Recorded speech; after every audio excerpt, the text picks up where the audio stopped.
Ô, Rafa, Escolhe lá. eu quero falar da missão à África, de todas as coisas que você é embaixadora desse Então, lado saudades. seu. Como que surgiu pra... Eu lembro que foi muito marcante que você foi lá e aí você fez uma vaquinha e arrecadou, assim, Nossa. surreal. 700 mil. Foi uma loucura. É assim, eu comecei com a Missão África lá naquela época que eu conheci vocês. Quando eu nem imaginava que o Instagram ia ser meu trabalho. Tipo, pra mim, isso foi antes de Fortaleza. Pra mim era, tipo, meio que um hobby, assim. Vocês sabem disso. A gente postava meio que na zoeira, fazia as fotinhas no skate, postava.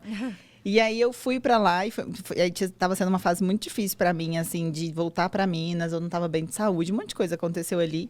E aí eu lembro que eu fui e não entendi o motivo de estar lá. Porque eu fiquei um mês a primeira vez. Eu não entendia o que eu tava fazendo ali, por que Deus me levou pra lá. Eu não conseguia me automedicar, eu não conseguia mal saber cuidar de mim. Tava ali cuidando de outras crianças, mas assim, é muito forte o que a gente vive lá. E aí eu voltei pra cá, eu peguei malária essa primeira vez. Nossa. Foi uma loucura. E eu voltei, minha mãe falou assim, não vai voltar mais. Porque eu voltei, tipo, muito magrinha, eu tava muito debilitada. E eu falei, mãe, impossível. Você pegou malária? Peguei malária, a primeira vez que eu fui. E o que desculpa, só... O que É como... A malária é como uma dengue muito forte. Muito Nossa. forte. É que a malária, ela mata muito rápido. É Nossa. muito forte mesmo. Enfim, e aí eu voltei mal. Eu fui uma das únicas pessoas que já passaram por lá em 10 anos de ONG que pegaram malária, porque eu descuidei. E aí, né... Tô falando que eu não consegui nem cuidar de mim direito.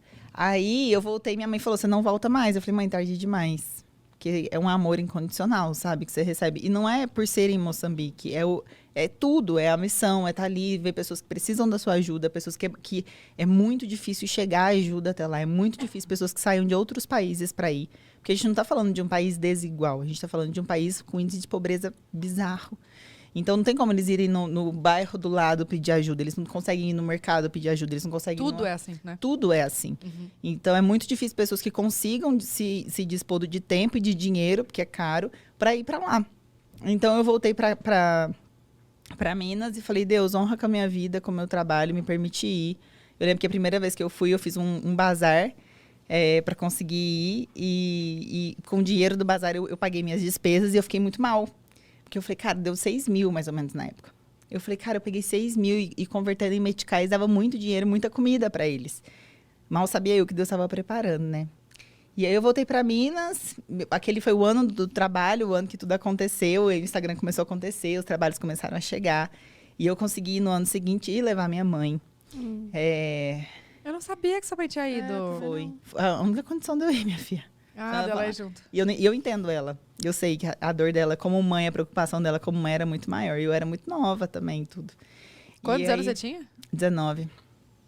E aí ela foi comigo e aí eu não deixei de ir mais. Na minha 7ª viagem, se eu não estou enganada, 6ª viagem, foi quando teve o ciclone. E o ciclone pegou exatamente a região que a gente trabalha. Então, a gente construiu várias escolinhas, a gente tinha um suporte, um apoio naquela região muito grande já. A gente já acompanhava as famílias daquelas aldeias e tudo mais. E aí, o ciclone pegou bem naquele lugar. E a gente fez uma loucura aqui no Brasil para conseguir chegar até lá o máximo, o mais rápido possível. A gente chegou 10 dias depois, que foi quando a gente conseguiu pousar, que o avião pousava e tudo mais. E aí eu cheguei e o dinheiro que a gente tinha em caixa na ONG, a gente usou para comprar comida, porque era a necessidade primordial. Eles estavam completamente sem comida, porque quando bate muita fome, é uma loucura. Porque quando bate muita fome, eles pegam capim, barro, sal e água e esquentam na fogueira para tomar, para comer, para se alimentar. E eles não tinham nem fogueira mais. Tava tudo molhado, tava tudo devastado. As mães, pra vocês terem uma ideia, elas subiam para os topos das árvores com os filhos, e a média de filho lá é tipo 8 filhos. As famílias são muito grandes. Para sobreviver, para segurar os filhos. E elas iam perdendo a força e caía os bebês. Porque elas ficaram lá em cima quase um dia inteiro. Então, estava muito triste. O que a gente encontrou lá foi devastador. E a gente não tinha mais dinheiro para comprar mais comida do que o máximo. Tudo que a gente conseguia juntar de dinheiro ainda era insuficiente para o que a gente precisava para conseguir manter e, pelo menos, alimentar eles pelos próximos meses, né? Porque não dava para ser só de imediato. A gente precisava tirar a fome ali mesmo, não podia deixar eles sentirem fome de novo. E a gente conseguiu comprar 10 toneladas de comida. Eu lembro que o Corpo de Bombeiro de Minas Gerais estava junto com a gente para entregar. A gente chegou em uma comunidade com esse caminhão. Nós fizemos filas e era muita mulher grávida, era muita criança, muito assim, todo mundo lá. Essa comunidade tem 12 mil pessoas. A gente não sabia. A primeira vez que a gente estava lá, porque foi o segundo lugar que mais morreram pessoas lá em Moçambique por conta do ciclone. E eles atacaram o caminhão. Nossa. Tipo, então eles começaram a saquear o caminhão. E a gente não tinha controle daquilo que era o desespero da fome. Eu falo que lá a gente toca a fome, a gente encontra com ela. Não ouve falar. A gente vê a fome, a gente vê no olho, a gente vê no tremor das mãos, a gente enxerga ela. E aí, aquilo acabou comigo, com todos nós que estávamos ali. A gente não sabia como lidar com aquilo e a gente queria ajudar. O sentimento era de revolta, de tipo, por que a comida não chega aqui? Porque tem comida, porque a gente não sabe dividir. A gente não sabe dividir ela, porque a gente desperdiça, tem muito mais para uns do que para outros. É triste de ver. E aí foi quando eu abri o Instagram, eu nunca tinha pedido dinheiro no Instagram. Eu sempre fiz os bazares, fiz show, fiz um monte de coisa, mas nunca tinha falado, gente, agora eu preciso de dinheiro. E aí eu abri e fiz a vaquinha. Eu lembro que eu coloquei a meta de 400 mil, porque eu fiz um pequeno cálculo de quanto eu precisaria por mês para conseguir manter pelo menos as comunidades que a gente já trabalhava. E aí eu fiz uma média de 100 mil e eu falei, vamos fazer uma vaquinha de 400 mil para 4 meses. A gente bateu 700 mil em 3 dias. Senhora. 3 dias.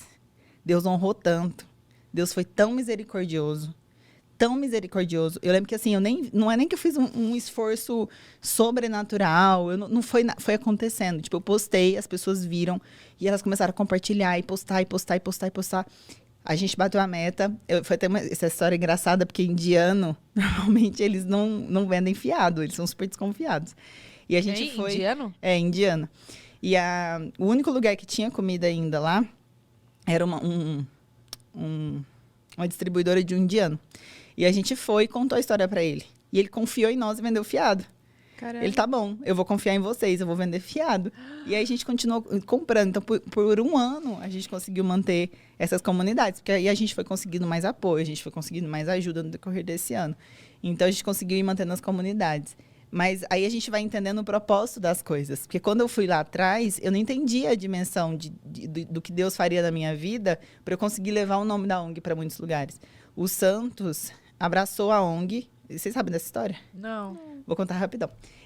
A gente foi para uma comunidade chamada Marromeu, que é 300 quilômetros da cidade onde a gente fica, mas a gente demorou 17 horas para chegar, que é no meio da savana, é tipo uma loucura. A gente pegou um ônibus, aqueles ônibus escolares, e fomos. A gente não entendia o porquê tá indo para lá, porque a gente poderia usar daquele tempo para ajudar várias outras comunidades ali perto de nós. Então, a gente gastou um dia para ir, um dia de ação e um dia para voltar. Mas uma força muito grande no coração, falando que tinha que estar lá, tinha que ir. Mas como vocês ficaram sabendo dessa comunidade? O pastor, que é brasileiro, que está lá, pastor Naldo, falou, olha, tem uma comunidade Que é aquele normalmente... pastor que você fala, que você mantém o contato, que ele te fala tudo, não é? Não, é outro esse, É mas outro? tem ele também. E ele falou, tem uma comunidade que nunca chega ajuda, porque é muito difícil chegar lá. Então a gente falou, então esses lugares que a gente precisa chegar, a gente tem, né, vamos tentar. E aí, quando eu cheguei, eu encontrei uma criança que, por motivo que eu não consigo entender qual até hoje, estava com uma camiseta do Santos. No meio do nada em Moçambique. E o Santos tem uma história com a África, eu não sabia. E eu vi ele com uma bola de retalho, pé descalço. Lindo. Chico, o nome dele. Lindo.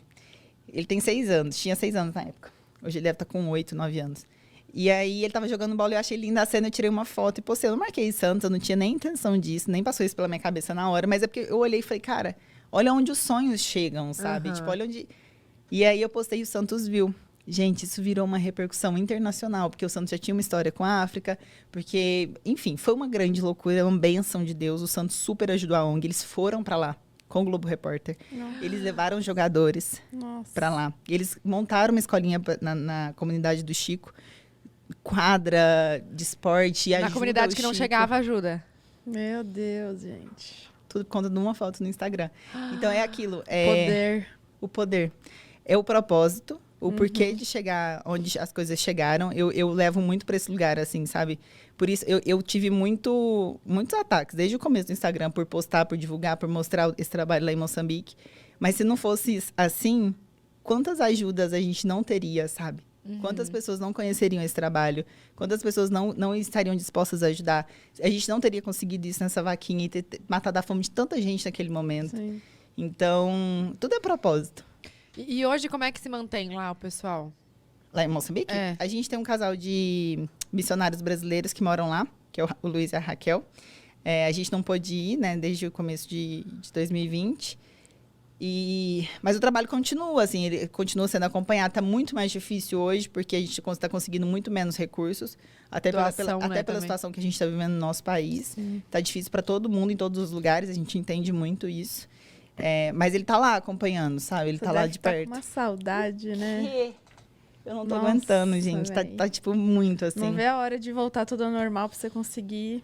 Eu vacinei chorando. Eu vacinei chorando mesmo. E um dos maiores motivos, assim, por óbvio, isso. antes de mais nada por mim, pela minha saúde. Mas um dos maiores motivos é pensar que eu tô mais perto do que longe de voltar pra lá. Quando será que abre? Porque eu vi que abriu a fronteira com Portugal. né? Portugal, Espanha. Será que lá não tá fechado ainda, então? Uns amigos missionários conseguiram ir, mas eles foram pra Angola. Mas foi um pouquinho difícil, sabe? Eu acho que não vai demorar, não. Até porque eles precisam muito de ajuda também. Gente, sim.